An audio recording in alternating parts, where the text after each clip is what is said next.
Bismillahirrahmanirrahim. Assalamualaikum warahmatullahi wabarakatuh. Alhamdulillah wassalatu wassalamu ala rasulillah wa ala alihi wa sahbihi ajma'in. Teman-teman yang dirahmati oleh Allah Subhanahu wa taala, kali ini kita akan mereview sebuah buku yang sangat menarik dan syarat akan ilmu, ya, yakni buku yang berjudul Laukana khairan lasabakuna ilaih. Kalau sekiranya perbuatan itu baik, tentulah para sahabat telah mendahului kita mengamalkannya, ya. Ini adalah buku yang ditulis oleh Ustadz Abdul Hakim bin Amir Abda, ya. Beliau ini salah satu ustadz senior, ya, yang mendakwahkan manhaj salaf di tanah air, ya. Dan diterbitkan oleh penerbit Maktabah Muawiyah bin Abi Sofyan, ya. Ini bukunya tidak terlalu tebal, teman-teman. Jumlah halamannya 250 halaman, teman-teman. Kemudian meskipun tipis, tapi bagian covernya sudah menggunakan hardcover, ya. Jadi ini lebih lebih bagus, ya. Nah, ini dia. Kemudian kita baca dulu sinopsis tentang buku ini, ya. Ini kita baca. Inilah sebuah risalah yang berbicara tentang sebagian dari kaidah-kaidah syara atau agama yang masuk ke dalam bagian manhaj atau cara beragama yang sangat luas dan dalam sekali. Kalau sekiranya perbuatan itu baik, tentulah para sahabat telah mendahului kita mengamalkannya. Peganglah kuat-kuat kaidah besar dan agung ini, sehingga engkau tidak akan mengerjakan sesuatu pun ibadah yang tidak pernah diyakini dan diamalkan oleh para sahabat. Patutlah kaidah yang besar ini dihafal oleh setiap muslim untuk menghancurkan berbagai macam bid'ah yang orang sandarkan dan masukkan ke dalam agama Allah yang mulia ini, al-Islam.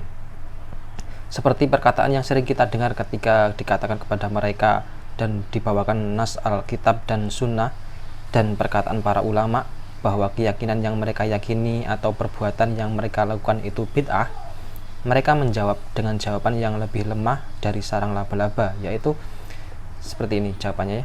Bukankah peringatan Maulid, Isra Mi'raj, Nuzulul Quran, tahun baru Hijriyah itu satu perbuatan yang sangat baik yang di dalamnya terdapat peringatan dan pelajaran? Kemudian nih, bukankah zikir berjamaah yang sekarang dimarak-maraknya itu satu perbuatan yang sangat baik dalam rangka mengajak manusia untuk kembali berzikir mengingat Allah? Maka jawablah wahai ahlu sunnah dengan kaidah besar di atas yang patut ditulis dengan tinta emas.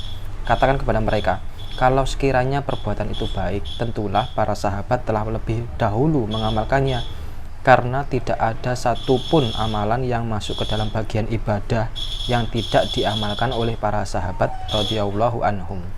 Baik, teman-teman, kita lihat ini bagian depan, ya, seperti ini bukunya. Untuk ukurannya sendiri adalah A5, ya.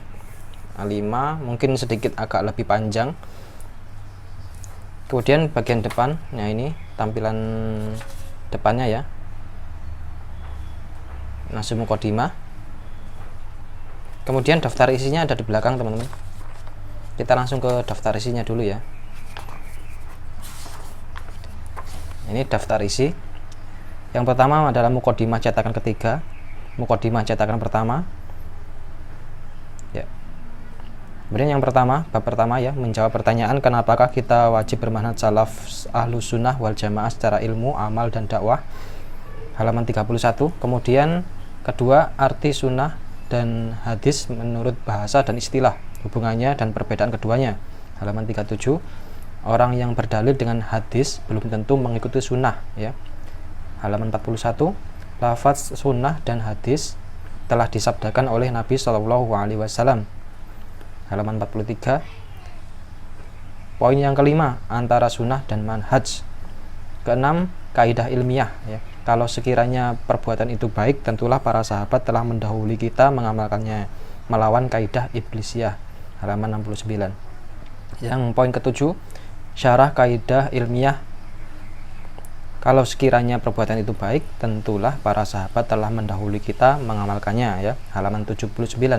Kemudian poin 8, keadilan para sahabat, 127. Yang ke-9, manhaj sahabat, pemisah antara sunnah dengan bid'ah.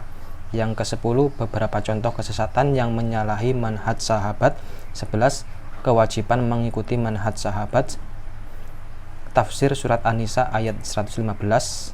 Kemudian yang ke-12, tanda-tanda ahli bid'ah. Yang ke-13, dalil-dalil bahaya dan kerusakan bid'ah dan ahli bid'ah pada Islam dan kaum muslimin. Yang ke-14, yang terakhir ya, bid'ah-bid'ah di dalam Islam jumlahnya banyak sekali, ya. Kemudian kesempurnaan Islam, maroji, kemudian daftar isi, ya.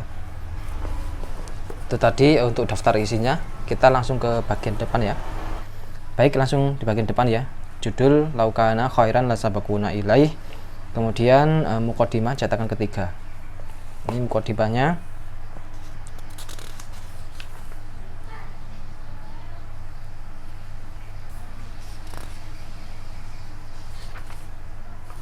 Ya, muqaddimahnya cukup panjang, teman-teman. Ini muqaddimahnya, ya.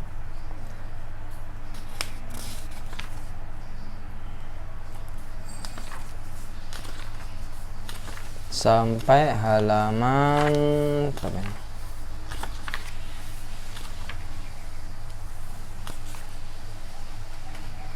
Halaman 30, ya. Kemudian langsung ke bab pertama, yakni menjawab pertanyaan kenapakah kita wajib bermanhaj salaf ahlu sunnah wal jamaah secara ilmu, amal, dan dakwah, ya. Nah, ini penjelasan seperti ini, ya. Kemudian seperti biasa di bagian bawah ada catatan kaki, teman-teman, yang menjelaskan biasanya referensi buku, ya.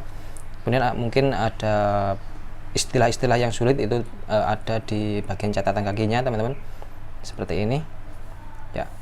Kemudian setelah saya membaca, ya, memang gaya bahasa di buku ini sangat tegas sekali, teman-teman, ya, terutama dalam mengingkari atau membantah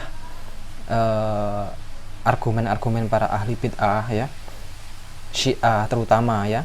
Ini sangat dibahas, sangat komprehensif di dalam buku ini, teman-teman, ya. Bantahan-bantahannya juga sangat detail, kemudian dengan hujah-hujah yang sangat kuat, teman-teman, tentunya, ya. Ya, ini alasan kita kenapa kita harus bermanhaj salaf ahlu sunnah wal jamaah, ya. Kemudian langsung ke arti sunnah dan hadis menurut bahasa, istilah, hubungannya, dan perbedaan keduanya, ya. Ini tentang istilah sunnah dan hadis ini, ya.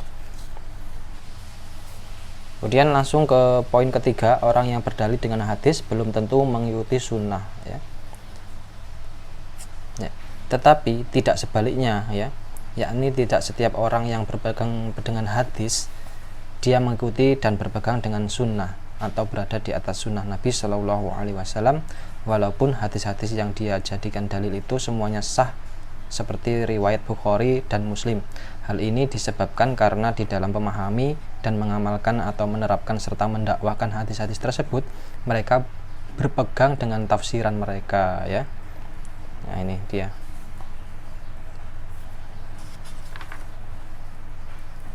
Kemudian poin keempat, lafaz sunnah dan hadis telah disabdakan oleh Nabi Shallallahu Alaihi Wasallam.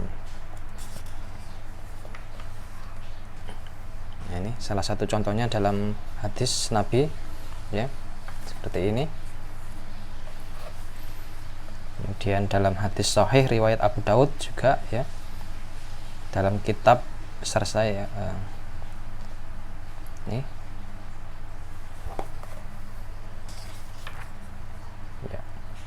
Kemudian lafaz hadis, ya. Kemudian langsung ke 5, ya. Ini antara sunnah dan manhaj, ya. As-sunnah, ya. Ini, ya, seperti ini penjelasan tentang as-sunnah. dan juga manhaj ya. Di sini dibahas secara detail ya.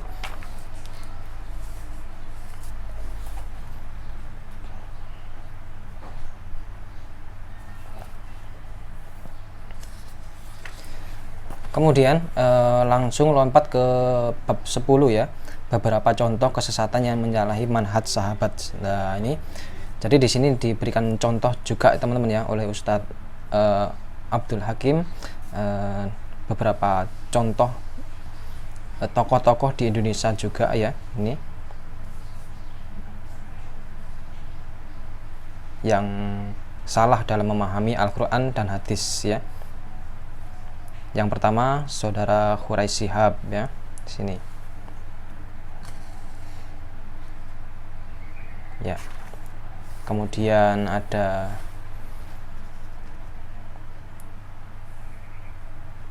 Kiai Haji Ahmad Dimyati Badruz Zaman ya, ini.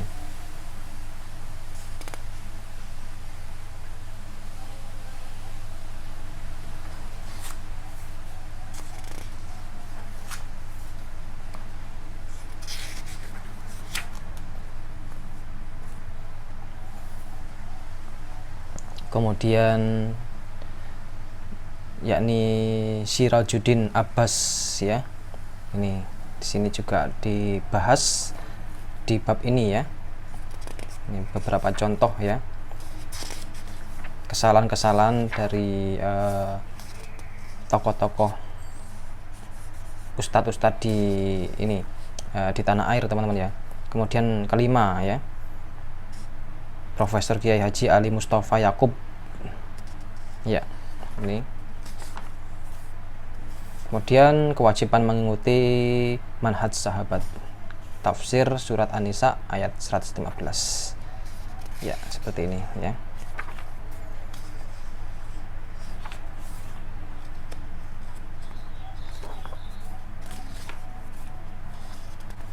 Kesempurnaan Islam, ini bab-bab yang terakhir teman-teman.